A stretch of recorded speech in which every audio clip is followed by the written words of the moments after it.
What's up, duelists? Today I'm bringing you a couple of the lists from the Ultimate Time Wizard last weekend at YCS something or other. I don't remember where it was at, but somewhere in the Midwest there was a YCS and there was a roughly 200 person Edison tournament. So we're going to be taking a look at some of the lists that I found to be interesting.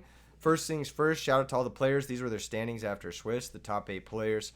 Got a couple of Stevens in there, double Steven. No, I'm just kidding. We got Oscar, Frazier Smith, who ended up winning the whole thing. Richard Novak with Diva Hero Beat. Paul Hobbs, you may know him as Ma. He's posted some stuff. He's topped with Gladiator Beast, first Gladiator Beast top outside of Guari at like a major tournament. So, well, I guess I should say second Gladiator Beast top. And his list is really sick. We're going to look at that one. Adam Jacob Teshuba, aka AJT BLS, you may know him as one of the most powerful GOAT format players to ever do it, and here he is proving that he's one of the most powerful Edison players as well. It's funny, I remember a time where AJT BLS was not very good at Edison format, or just didn't understand the concept of synchro summoning. And here he is topping one of the biggest tournaments of the year, so that's pretty sick. And then Jason, who was first place after Swiss, you guys may know Jason as Dimitri, winner of RBET Rulers last year. One of the best Edison players, if not in contention for the best Edison player in the world right now. So, cool stuff. We're going to be looking at 3 of these lists. We're going to be looking at the Jason list. His is very similar to Steven's Hero Frog list. We're going to be looking at Paul Hobbs' Gladiator Beast list, and we're going to be looking at Steven's Machina list. So, let's get right into things. First things first. This is Steven's Machina list. Shout out to Steven. You guys may remember him. He did co-commentary with me at RBET Orlando. This is his deck. It looks very similar to the ×2 Machina deck that's been going around, except he's got the Steven special with triple Legacy of Yatagrasu in the main. The more and more I play with this card, Legacy of Yatagrasu, the more I realize it is one of the best cards in the format that is in a lot of tournament winning decks. Give me one moment, I got a cough real quick. I'm gonna mute my mic, but just stay tuned, stay tuned. All right, my bad. Yeah, Pro Storm used this to win RBET Rulers, and Steven used this to top the last Ultimate Time Wizard, triple Legacy of Yatagrasu tech. He said he really likes setting 2 cards on the first turn of the game, and that makes perfect sense. This is one of the best cards to set alongside literally anything else because it means you're not going to get blown out by Heavy Storm. It's one of the best cards to set going second into potential Raikou or Caius or whatever removal card. It helps you dig to your power cards. In the case of this deck, that would be Machina Gear Frame. This is the best card in this deck by far. And then it also just sits nicely behind like Hamster and stuff. Because when your opponent looks at a T set and they're going first and they have their own set Raikou, oftentimes the Raikou is going to go after the back row. It basically gets the Raikou activation for free. And when they Caius your monster, like, yeah, that may suck, but forces them to have the Caius. And it's only, I believe, a 1-for-1 because they trade their Raikou for your set monster. And they do get the Caius in play, they get the initiative, but having a 1-for-1 play into one of the strongest openings in the format, which is flip Raikou, then sack for Caius going first, makes this card, I think, a premier standout card, especially against specifically the Raikou Caius decks. He really likes the Hamster Raikou Caius stuff. He's playing the full 3 Hamster. This card is good. Obviously, it's one of the best cards in the format. It's bad in multiples, but I think in this deck it's fine. I don't know. I don't know why he played 3. I really don't know. I think that you could probably cut one of these for like the third pot of Avarice.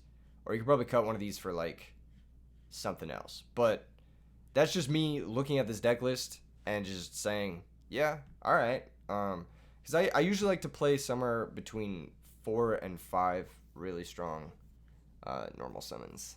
Because once you get to like the 6 plus, if they have diminishing returns like Hamster, or if they're really bad going second like Hamster, naturally in this deck it's not as bad because you have the triple Legacy to kind of like pivot off that Raikou Caius shit, but it's especially bad to have Hamster into your opponent's set Hamster going second. So I'm not sure why he had 3, but maybe it's just a consistency thing, and it worked out really well for him. He made it all the way to top 8.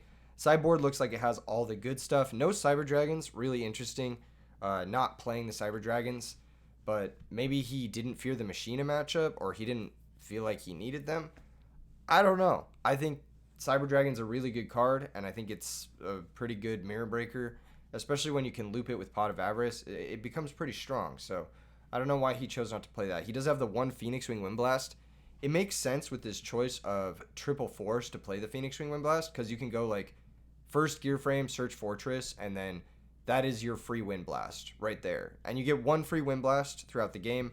Every other gear frame after that is going to want to search force because you get the fortress in circulation. So you only want to play one Phoenix Wing Wind Blast because you only have one free one. So that makes sense. I totally understand his thought process there. I do like his Lightsworn count. I do like double Lila. The second one comes up a lot, like when you're playing decks like this. Just to get those +1s, make sure the back row is clear for Fortress in the middle game.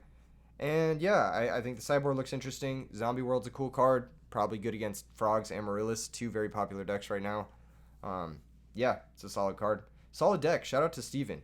I think it's really sick that he's able to pull off back-to-back top 8s. He's a really good player, and he really likes these Raiko Caius style decks. So it's cool to see him have success, and he's the homie. Like, he's like seriously a lifetime homie. So very proud of him. And also shout out to this deck's sort of creator ×2, who built this initial deck forever ago, and like sort of saw the future when it came to like how Machina would be approached. This is actually becoming one of the most popular decks in Edison format right now, due to its good matchup against the two most popular decks of the previous meta cycle, which were Vayu Turbo and Frogs. This deck actually just has an insane matchup against both those decks, and it also has a pretty good Blackwing matchup as well. It's just a very solid deck. It does well versus all of those decks, and it has a lot of play to it. There's a lot of lines. There's a lot of it has a lot of unique stuff, and the builds can vary a lot. Like, you could choose to play like Fossil Dynas in the main. We've seen someone top with Fossil Dynas in the main.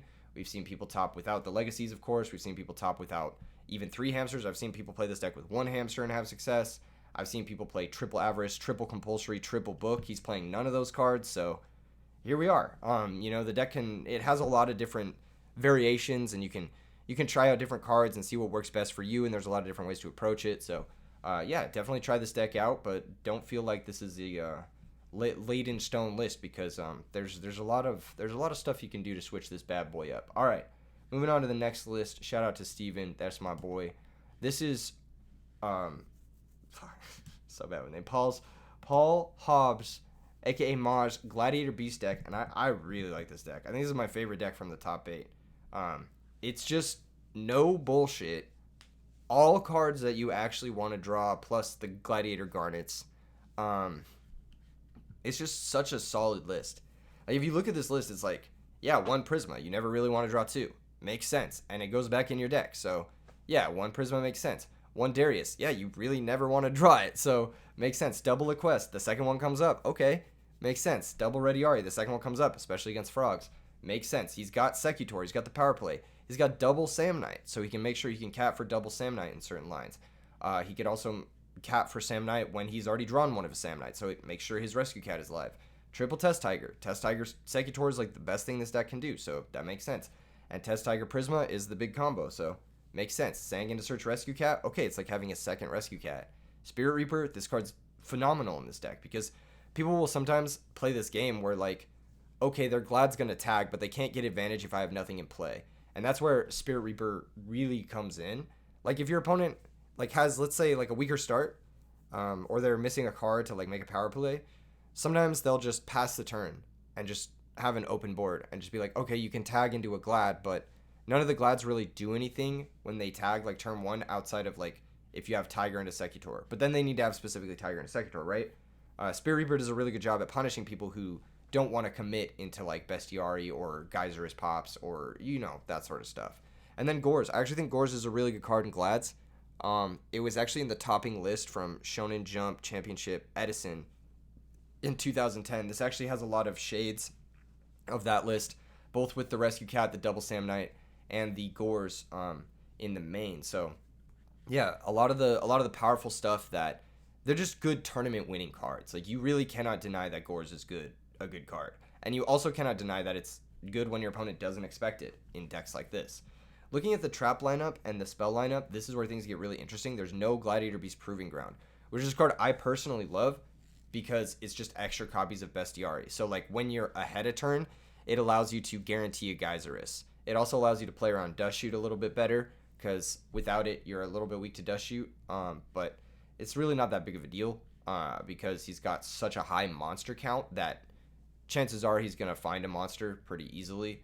And I think taking precedent, making sure your power card Rescue Cat is live with the second Sam Knight, and making sure you have like your tech options like Sangan and Gores over the Proving Grounds makes a lot of sense. Sangan is basically a slow Proving Ground, but it gets you to Rescue Cat, which is better than getting a Glad, I guess, in a lot of cases. So just depends. And Sangan can also get like some of the weaker Glads, like it can get Ready Ari if you need to. Still get a Glad that can tag or whatever, or you drew a Tiger and you want to do some sort of combo that way. So no Proving Ground, really interesting. No Heavy Storm, really interesting. I think Heavy Storm is a good card. So I don't know exactly why it was not included here, but he did play triple Dust Tornado. So kind of along the same lines as Steven's deck building choice, having the triple chainable into Raikou, so he could get that like solid like chainable value while also being able to set multiples is pretty good. I just don't understand why he wouldn't play Heavy Storm over one of the Dust Tornadoes. I think I would absolutely play a Heavy Storm over a Dust Tornado. I don't know. Maybe I'm bad. I don't fucking know. Maybe it doesn't make a difference. Maybe like Dust Tornado's better against frogs because the frog builds, which we will get into later on, are playing all chainables. So you want to be able to hit them on the end phase, and you don't want to be able to hit them when they're active to be chainable. And also when you're like looping Chariot, you don't really want to Heavy Storm yourself. I can kind of get that.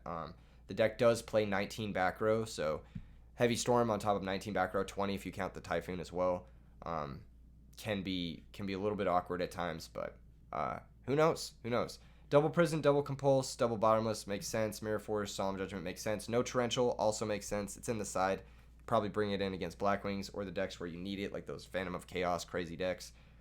It's also pretty good against Amaryllis because it can cut off the Titanial, which is a really annoying card. It can also kill Thought Ruler, which is really annoying for Gladiator Beast to deal with sometimes.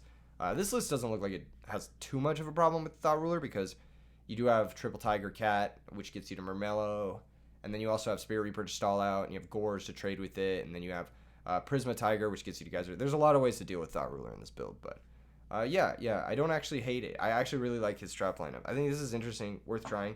I do like maining 2 Chariots. It's not the best against Blackwings, which is still a pretty common matchup, and it's not the best against heroes as well, or machines.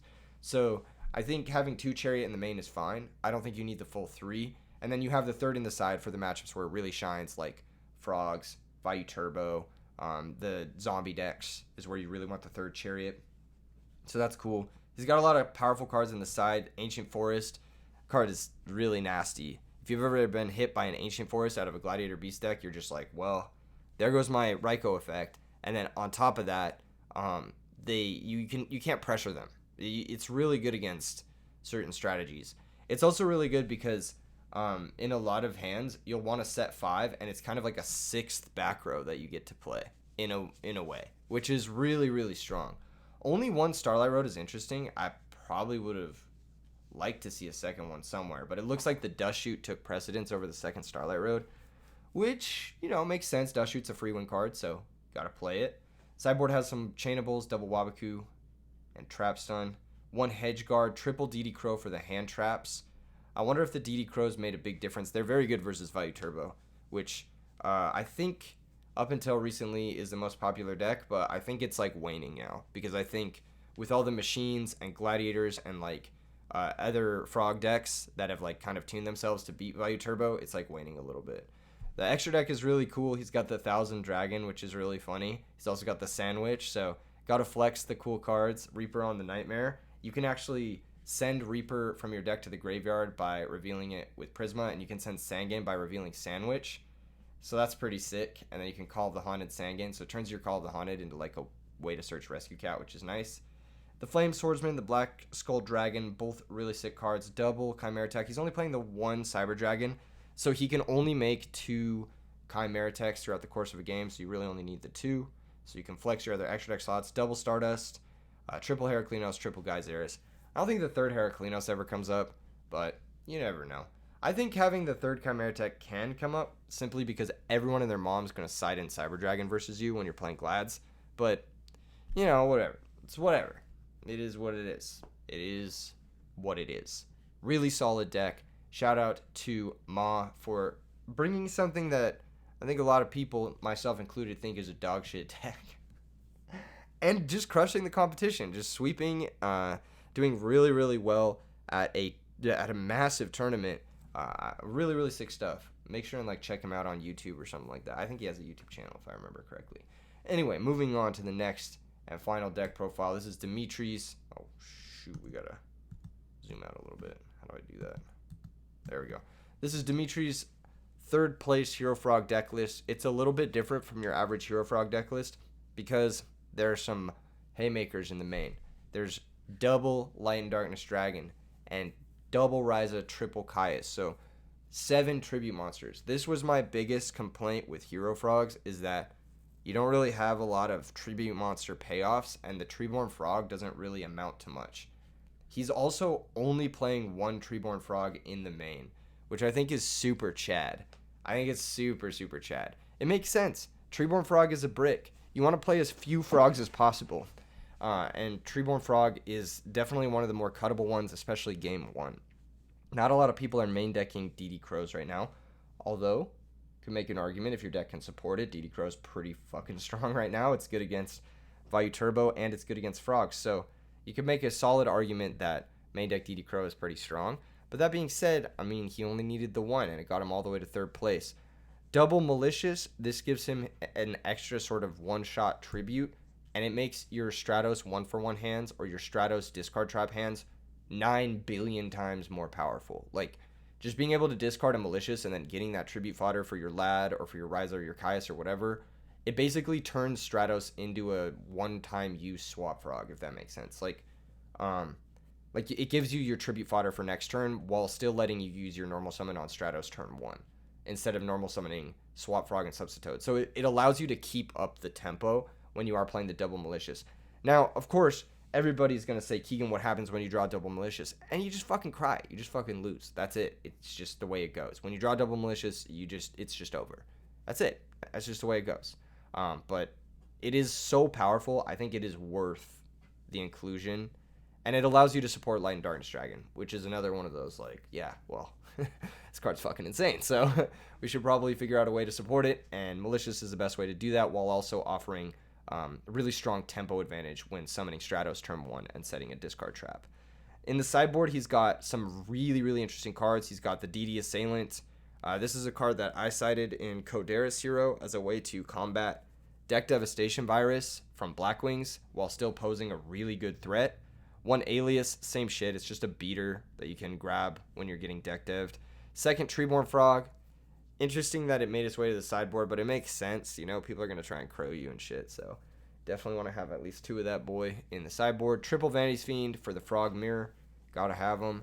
Double Noblemen of Extermination. Just snipe that pulling the rug. You never want to see that card. This is the best deck to play Noblemen of Extermination in because you can pretty much guarantee everyone is going to be siding in pulling the rug against you. And it's just going to have a very high value target. It's like getting to play triple MST. Normally this card is bad when your opponent's on Royal Oppression because then you run the risk of them just chaining the Royal Oppression and it won't get banished because it's no longer face down. But because most people are not going to be siding in Royal Oppressions against you, maybe they will. I don't know. Let me see here. Yeah, I guess you have the 3 Substitute, 3 Miracle, 1 1-for-1. This deck does pretty well under Royal Oppression as well, though. Because you have the discard traps to, Phoenix Wing of Royal Oppression always feels good. Treeborn Monarch under Royal Oppression always feels good. So, your opponent flipping a Royal Oppression is never really going to be that bad. It can suck, but it's not going to be, they need other stuff, right? Whereas sometimes if your opponent flips a pulling the rug, that's all they need to win the game. So, Noblemen of Extermination hits the highest value back row, so that's why it's there. Double Soul Exchange, obvious. Combos well with the deck dev. Double Karma Cut. This card is incredibly underrated. And then Dust Shoot because it's a free win. So, yeah, really solid list. I think his tech of the 2 lads, the 5th Ryza, or the 5th Monarch, I should say, the double Malleys, I think that is really solid stuff. And it carried him, I believe he was undefeated in Swiss. First seed after, first seed after Swiss rounds, and his teammate, Steven Trevor Smith, played, I believe, an identical list or something very similar. I think the big difference was Steven had a second DD assailant in the sideboard. So 2 of this list made it into the top 8 of this event. Really cool stuff. And it's cool to see Dimitri, like, his success is not a fluke. Like, he is a good Edison player. He has topped tournaments now with Frog Combo, Blackwing Hybrid, Vayu Turbo, and Hero Frog. So he's topped or won tournaments with 4 different decks now. Definitely solidifying himself as one of the GOATs of Edison format. Definitely a player to look out for. Very scary player for sure. And if you guys want to check out the first place list, the Fraser Smith's first place Hero Frog list, I'm sure you've seen similar lists. I'm sure it's not that different from what he's been playing. Go check out his channel and check out the first place list. I just want to get this up with the 3 decks that I found the most interesting. The Machina list from Steven, the Gladiator Beast list from Ma, and the Hero Frog list from Dimitri. Really cool stuff. Shout out to these players, and shout out to these guys for putting on for the scene and just being big homies and sharing the list and stuff. I'll see you guys in the next vid. Peace.